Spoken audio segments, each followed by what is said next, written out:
શહેરમાં સાધના કોલોની વિસ્તારમાં જર્જરિત ફ્લેટ તોડી પાડવામાં આવ્યા બાદ રહેવાસીઓને આજ સુધી ભાડું કે મકાનની સગવડ આપવામાં આવી નથી.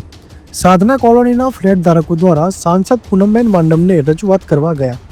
સાથે પૂનમબેન માંડવની ઓફિસેથી આશ્વાસન આપવામાં આવ્યું છે કે ઝડપીથી આ રજૂઆતનો સુખદ અંત લાવવામાં આવશે. Bureau report, Jamnagar. મારું નામ છે અનિલભાઈ દવે અને ન્યૂ સાધના કોલોની LIG 108 તથા LIG 264 ના ઉપપ્રમુખ છું. આજ રોજ તમામ ફ્લેટ ધારકો શ્રી સાંસદ બેન શ્રી પૂનમબેનના ઘરે જઈ અને રોડ પર બેસી અને દેખાવ કરવા માટે અમને રજૂઆત કરવાની હતી કે ભાઈ અમે છેલ્લા 1.5 વર્ષ થયા ઘર બાર વગરના છીએ, રોડ ઉપર છીએ, અમારો કોઈ આશરો નથી.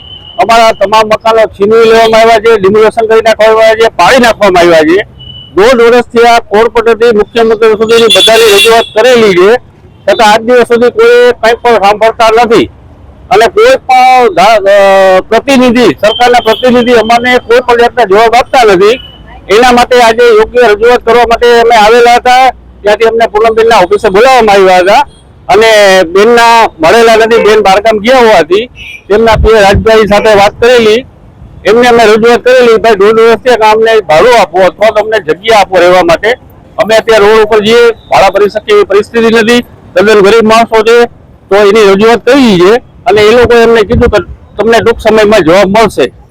આવી રજૂઆતો અમે 1.5 વર્ષથી કરીએ છીએ અને ચાલુ જ રાખવાના છીએ જ્યાં સુધી નહીં મળે.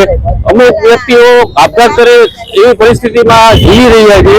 તો અમારી વેદના સરકાર સાંભળે એવી અમારી નમ્ર અરજ અને અપીલ છે.